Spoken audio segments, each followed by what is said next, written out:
Hello दोस्तों, स्वागत है आपका आपके अपने चैनल वायरस क्लासेस में। तो विलोम की पार्ट थर्ड में आपका स्वागत है। चलिए ज़्यादा समय न बिताते हुए शुरू करते हैं सीधे पहले प्रश्न से। पहला प्रश्न है, निम्नलिखित में से कौन सा शब्द प्रभावी का विलोम नहीं है। तो इसमें कौन सा नहीं है पूछा जा रहा है। तो देखिए आप लोग, अप्रभावी, निष्प्रभावी, अप्रयुक्त या प्रभाव शून्य। तो इसमें कौन सा नहीं होगा? प्रभावी भी होता है, निष्प्रभावी भी होगा, अप्रयुक्त या प्रभाव शून्य। क्या नहीं होगा? तो क्या नहीं होगा इसका? प्रभावी का अप्रयुक्त नहीं होगा। बढ़ते हैं अगले प्रश्न पर। पाश्चात्य का विलोम शब्द है। पाश्चात्य का परिष्कृत होगा या पारदर्शी होगा, पौर्षत्य होगा या पुलस्त होगा। देखिए आप लोग बताइए क्या होगा। तो पाश्चात्य का, जैसे पारदर्शी का क्या होता है? अपारदर्शी, अपारदर्शी। और पौर्षत्य, तो इसका क्या होगा? पौर्षत्य। अगले प्रश्न पे आते हैं। इनमें से अनुग्रह का विलोम शब्द कौन सा है? आग्रह होगा, संग्रह होगा, ग्रहण होगा या विग्रह होगा। तो अनुग्रह का क्या होगा? आप बताइए आप लोग जल्दी से कमेंट करके। आग्रह मतलब आग्रह करना, ग्रहण मतलब किसी चीज़ को प्राप्त करना, संग्रह मतलब इकट्ठा करना, विग्रह मतलब अलग विग्रह। तो इसका मत क्या होगा? अनुग्रह का विग्रह। ग्रहण का क्या होता है? त्याज्य। ग्रहण त्याज्य होगा। आते हैं अगले प्रश्न पर। अश्लील शब्द का विलोम शब्द है। श्लील, दुश्लील, विश्लील या कुश्लील। तो अश्लील मतलब कोई गलत सामग्री। और तो फिर इसका क्या होगा? आंसर सोचिए आप लोग। अश्लील का होगा श्लील। चलिए बढ़ते हैं अगले प्रश्न की तरफ। आवेशित शब्द का विलोम है। अनावेशित, अनावृष्टि, अनावृत या अनाश्रित। तो आवेशित मतलब जिस मतलब धारा प्रवाह, किसी भी मतलब कोई धारा, जैसे किसी तार में धारा बहती है उस सेंस में। तो आवेशित मतलब इसका विलोम होगा अनावेशित। तो ये और इनमें अनावृष्टि का होगा वृष्टि, अनावृत का आवृत और अनाश्रित का आश्रित। चलिए आगे आते हैं। अर्जन शब्द का विलोम है। अर्जन मतलब किसी चीज़ को प्राप्त करना। अर्जित होगा या व्ययन होगा, अमृत होगा या अनर्थ होगा। तो इसमें क्या होगा अर्जन का? बताइए आप लोग जल्दी से। अर्जन का होगा इसमें व्ययन। बाकी अनर्थ का विलोम होगा अर्थ, जिसका कुछ अर्थ निकले या गलत सेंस में। अर्जित का अर्जित करना किसी चीज़ को मतलब, हो या व्ययन। अर्जित मतलब व्ययन हो जाएगा। और अमृत का विलोम क्या होगा? विष। चलिए बढ़ते हैं अगले प्रश्न की तरफ। कथित शब्द का विलोम है। कथ्य, अकथ्य, अकथित या कथनीय। तो क्या होगा इसमें? आप जल्दी बताइए। तो इसका होगा अकथित, मतलब नहीं कहना। अब आते हैं अगले पर। अनभिज्ञ शब्द का विलोम रूप है। अनभिज्ञ का विज्ञ हो गया, अभिज्ञ होगा या अनाभिज्ञ हो गया या अनअभिज्ञ होगा। ये क्वेश्चन काफ़ी कन्फ्यूजन रहता है हमेशा, और परीक्षाओं में ज़्यादातर पूछा भी जाता है। तो ये इस पर विशेष ध्यान देने की ज़रूरत है। तो इसका होगा अभिज्ञ। अगले प्रश्न पे आते हैं।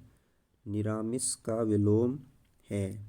निरामिष, कठिन, सामिष, अथ या अंत।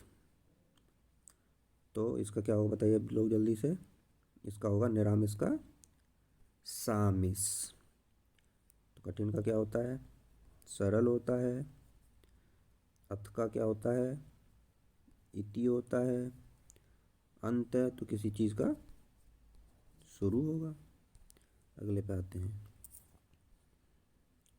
निम्नलिखित विलोम युग्मों में शब्द युग्म शुद्ध नहीं है, मतलब जो गलत है। नैसर्गिक, कृत्रिम, अवरोह, आरोह, तामसिक, सात्विक, समास, न्यून। तो नैसर्गिक का कृत्रिम होता है, आरोह का अवरोही होता है, तामसिक का सात्विक होता है, तो समास का न्यून नहीं होता है। ये गलत है। अगले पर आते हैं। कौन गलत युग्म है? अनुलोम विलोम, अनिवार्य वैकल्पिक, अमावस्या, योगी, अधुनातन, प्राचीनतम। तो देखते हैं। अनुलोम विलोम होगा, अनिवार्य वैकल्पिक होता है, अधुनातन प्राचीनतम होता है। तो अमावस्या का योगी ये नहीं होता है, ये गलत है। चलिए बढ़ते हैं अगले प्रश्न पर। कौन गलत युग्म है? मूक वाचाल, ऐश्वर्य अनैश्वर्य, छली बहिरंग, अभिज्ञ अनभिज्ञ। तो मूक मतलब कम बोलने वाला, वाचाल मतलब ज़्यादा बोलने वाला, ऐश्वर्य अनैश्वर्य ये सही है, अभिज्ञ अनभिज्ञ ये भी ठीक है। छली का बहिरंग नहीं होता, निश्चल होता है। अगले प्रश्न पर आते हैं। कौन गलत युग्म है? कीर्ति अपकीर्ति, संश्लेषण विश्लेषण, भौतिक आध्यात्मिक, उत्तम विरक्त।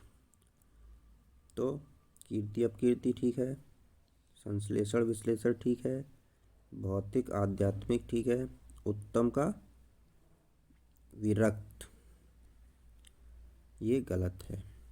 आप लोग कमेंट करके बताना उत्तम का क्या होता है। कौन गलत युग्म है? जागृत सुषुप्त, निष्काम सकाम, करुण निष्ठुर, राग रंग। तो जागना का सोना सुषुप्त, निष्काम का सकाम, करुण का निष्ठुर। गलत क्या होगा इसमें? राग का रंग। अगले पर आते हैं। कौन गलत युग्म है? असीम ससीम, विवेकी अविवेकी, दुखी श्वेत, प्रस्थान आगमन। तो बताइए आप लोग कौन सा होगा इसमें? दुखी श्वेत, क्योंकि दुखी का क्या होगा? सुखी। क्योंकि असीम ससीम होता है, विवेकी अविवेकी होता है, प्रस्थान का आगमन ही होता है। चलो बढ़ते हैं अगले प्रश्न पर। अक्षर क्षर, कुसुम वज्र, रथी मंडन, मानवता नृशंसा।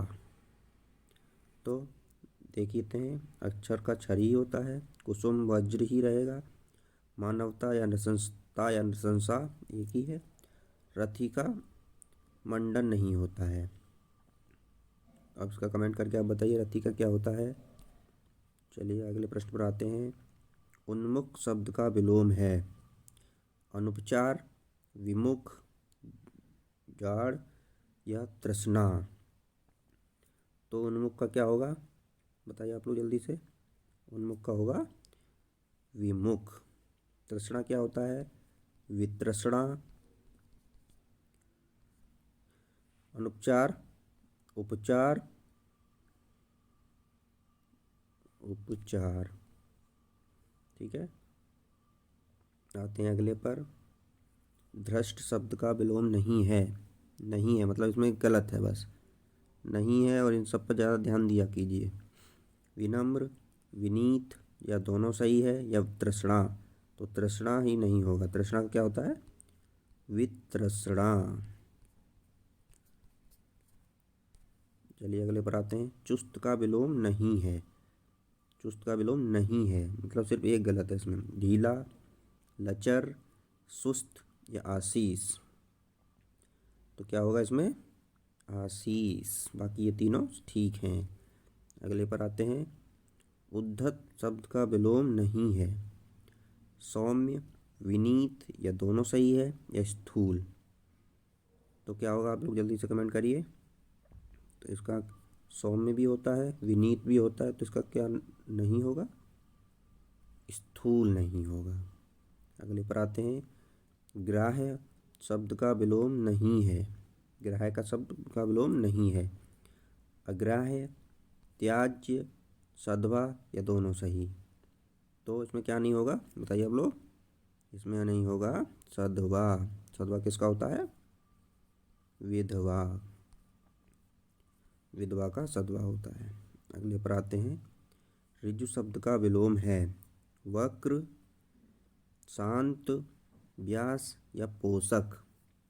तो शांत का क्या होता है? ससीम। पोषक का शोषक और व्यास का समास। तो किसका हो गया ये ऋजु? वक्र का। अगले पर आते हैं। आवर्तक शब्द का विलोम है अप्रशस्त, अनावर्तक, प्रलय या परमार्थ। कमेंट करिए आप लोग जल्दी से, क्या होगा? आवर्तक का होगा अनावर्तक। प्रलय का क्या होता है? सृष्टि। अगले पर प्रश्न पर चलते हैं। विपरीत अर्थ का बोध कराने वाले शब्द को कहते हैं पर्यायवाची कहते हैं, विलोम कहते हैं, समानार्थक कहते हैं या एकार्थक कहते हैं? तो विलोम शब्द ही कहते हैं। अगले पर आए। उन्मूलन का विलोम क्या है? उत्थान है, उत्कर्ष है, रोपण है या अवनति है? तो उत्थान का विलोम क्या होता है? पतन। उत्कर्ष का अपकर्ष। अवनति का उन्नति। तो उन्मूलन का क्या है फिर? रोपण। अगले प्रश्न पर आते हैं। निषिद्ध शब्द का विलोम है विहित, संदिग्ध, अनुपयोगी, प्रतिबंधित। तो अनुपयोगी का क्या होता है? उपयोगी। प्रतिबंधित का किसी चीज़ पर प्रतिबंध लगाना, या मुक्त हो जाएगा वो, या अप्रतिबंधित हो जाएगा। तो इसका क्या होगा? निषिद्ध का विहित। आए अगले प्रश्न पर। नैसर्गिक का विलोम है नैसर्गिक। ये प्रश्न काफ़ी परीक्षाओं में पूछा जाता है। नैसर्गिक, तो जल्दी से आप कमेंट करिए क्या होगा इसका आंसर? इसका आंसर होगा कृत्रिम। तो सात्विक का क्या होता है? तामसिक। जटिल तो सरल है, कल्पिता अकल्पिता। चलिए अगले प्रश्न पर आते हैं। अधोलिखित विलोम शब्द युग्मों में कौन सा सही नहीं है? कौन सा गलत है मतलब इसमें? प्रसारण संकुचन, ओजस्वी निस्तेज, भिज्ञ सभिज्ञ, देहाती शहरी। तो देहाती शहरी होता है, ओजस्वी निस्तेज ही होता है, प्रसारण का संकुचन ही रहता है। इसका आंसर क्या होगा? भिज्ञ सभिज्ञ। स्थावर का विलोम शब्द है सचल, चंचल, चेतन या जंगम। तो सचल का मान लो चल, जड़ का चेतन, तो इसका आंसर होगा जंगम। अगले पर आते हैं। आहूत का विलोम है हूत, अनहूत, अपहूत या अनाहूत। तो जल्दी से कमेंट करिए आप लोग, क्या होगा इसका आंसर? आहूत का अनाहूत। चलिए अगले प्रश्न पर आते हैं। अथ का विलोम शब्द है अथक, पृथक, इति या अति। तो जल्दी से बताइए आप लोग, क्या होगा इसका आंसर? इसका आंसर होगा अथ का इति। आए अगले प्रश्न पर। वादी का विलोम शब्द है आवादी, विवादी, अनावादी या प्रतिवादी। तो वादी का क्या आंसर होता है? प्रतिवादी।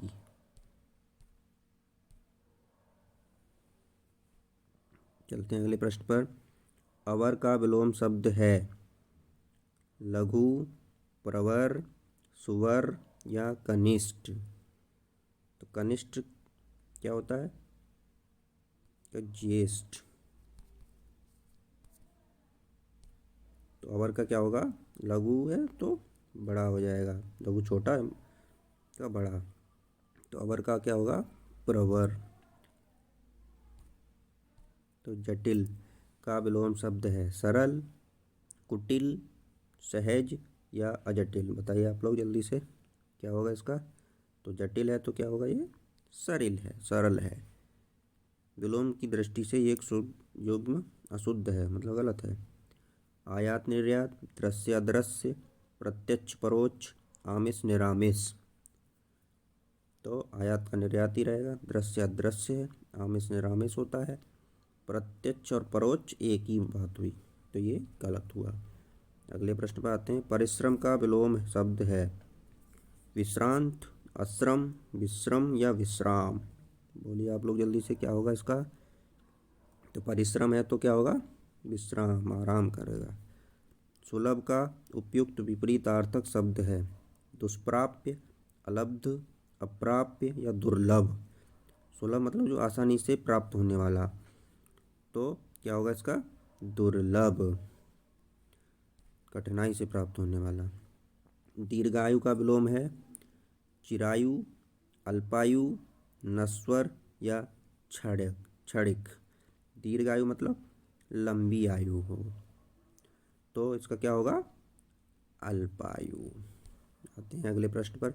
व्यष्टि का विपरीतार्थक शब्द है समास, समवेत, समष्टि या समस्त। व्यष्टि का मतलब एक छोटे से रूप में होता है, तो इसका क्या होगा? समष्टि, मतलब संपूर्ण रूप में समष्टि।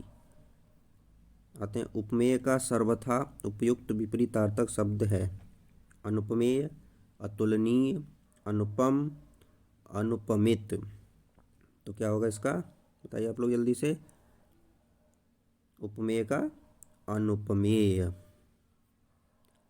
चलिए अगले प्रश्न में आते हैं। भूगोल का विपरीतार्थक शब्द है इतिहास, अंतरिक्ष, ध्रुवगोल या खगोल। तो भूगोल क्या होगा? खगोल। बढ़ते हैं अगले प्रश्न की तरफ। सहयोगी का सर्वथा उपयुक्त विपरीतार्थक शब्द है सहयोगी, प्रतियोगी, प्रतिद्वंदी, प्रतिरोधी या प्रतिकूल। तो क्या होगा इसका आंसर? इसका आंसर होगा प्रतियोगी, सहयोगी का प्रतियोगी। आए अगले प्रश्न पर। जोड़ का विपरीतार्थक शब्द है गुणा, भाग, घटाव या बाकी। तो इसका क्या होगा? घटाव। अगले पर आते हैं। तृष्णा का विपरीतार्थक शब्द है वितृष्णा, निस्पृह, संतुष्टि या विस्तृत। तो तृष्णा का क्या होगा? बताइए आप लोग जल्दी से कमेंट करके। तृष्णा का होगा वितृष्णा। चलिए बढ़े अगले प्रश्न पर। निषिद्ध का सर्वथा उपयुक्त विपरीतार्थक शब्द है निषिद्ध का निश्चित होगा या विहित होगा या उचित होगा या निर्मित होगा। निश्चित का क्या होगा? देखिए आप लोग, विहित। जैसे निश्चित का क्या होता है? अनिश्चित। उचित का अनुचित, निर्मित अनिर्मित। चलिए बढ़ते हैं अगले प्रश्न पर। पोषक का उपयुक्त विपरीतार्थक शब्द होगा चूसड़, अनपोषक, शोषक या छीड़कारी। बताइए आप लोग जल्दी से, क्या होगा इसका? तो पोषक है तो क्या होगा? ये पोषण देने वाला, ये हो गया शोषक, शोषण करने वाला। सदैव, सदैव का क्या होगा? विरध होगा या विरज होगा, विरल होगा या विरत होगा। तो सदैव का क्या होगा? सदैव मतलब हमेशा रहने वाला, तो इसका क्या होगा? विरल, जो कभी कभी दिखाई देने वाला। तो अब आते हैं लास्ट प्रश्न पर। सहोदर, सहोदर मतलब एक ही गर्भ से जन्म लेने वाले। तो इसका अधर होगा, अन्योदर होगा, कुधर होगा या परोधर होगा। बताइए आप लोग जल्दी से कमेंट कर कर। तो इसका क्या होगा? अन्योदर, अन्न की कोख से जन्म लेने वाला। दोस्तों, आज के लिए इतना ही। मिलते हैं आपसे अगले वीडियो में। हिंदी की अगली सीरीज लेके आपके लिए उपस्थित होंगे। तो अगर आप चैनल पर नए हैं तो चैनल को लाइक और सब्सक्राइब करें। और हम इस तीनों पार्ट 1, पार्ट 2 और पार्ट 3 का PDF लिंक टेलीग्राम ग्रुप में हम दे दिया जाएगा। आप लोग डिस्क्रिप्शन में जो लिंक दिया जाएगा उससे आप जाकर टेलीग्राम से डाउनलोड कर सकते हैं। धन्यवाद।